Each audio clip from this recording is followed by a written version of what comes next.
ये अब तक की मेरी देखी हुई सबसे जिद्दी महिला थी। वो पहले से ही बुरी तरह घायल थी, फिर भी उसने कार आगे की ओर पूरी ताकत से दौड़ा दी। उसकी आंखों में गजब का आत्मविश्वास था। सामने एक बहुत पुराना मोटा पेड़ का तना था। जब महिला की आंख खुली तो वो खुद को जीन प्रयोग स्टेट्स ग्रीन होम में पाई। शिफू लोंग ने झू लोंग की तरह दिखावटी चिंता जताई और जियांग शिंगशिंग से कहा कि वो जिन जिए की मदद करे ताकि हैना को दोबारा संगठन में लौटने के लिए मनाया जा सके। और जिन जिए सच में हैना को कंट्रोल रूम तक ले जाना चाहता था। जिन जिए की बेचैन नजरें बस उसी पर टिकी थीं। उसे सिस्टम का वो गुप्त रहस्य याद आ रहा था। दूसरी तरफ एक पुराने साथी को जिन जिए द्वारा छोड़ा गया निशान मिला। उसे पेड़ के नीचे एक मोबाइल फोन मिला। जिन जिए ने हैना के शरीर पर एक लोकेटर लगा दिया था। स्क्रीन पर हैना के कीदी में घुसने की पूरी प्रक्रिया चलने लगी। शिफू लोंग ने आह भरते हुए कहा कि हैना जीन प्रयोग परियोजना की सबसे परफेक्ट कृति थी, लेकिन चाहे वो उसके सामने घुटनों के बल क्यों न गिर जाए, हैना कभी भी वापस उस समूह में नहीं लौटेगी। यहीं पर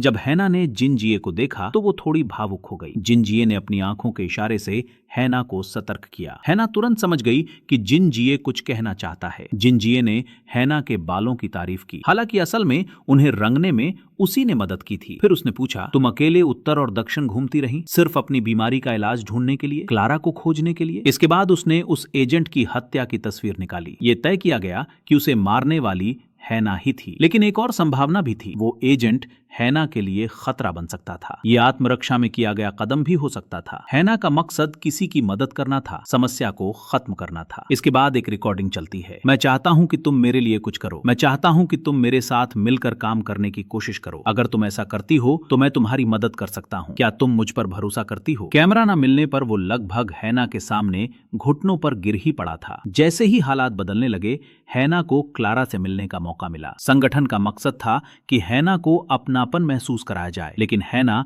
क्लारा को कैमरों से दूर ले गई और छिपने के लिए एक जगह ढूंढ ली। वे दोनों वहां थोड़ी देर शांति से बात करने लगी, मानो साथ जीने की बात कर रही हों। जब शिफू लोंग को यह पता चला तो जिन जिए भी वहीं मौजूद था। उसे पता था कि हैना उसे एक संदेश भेज रही है। वो जिन जिए पर भरोसा करता था। हैना ने हार नहीं मानी। क्लारा ने पहले इनकार किया, लेकिन आखिर में हैना ने सिर्फ इतना कहा, कृपया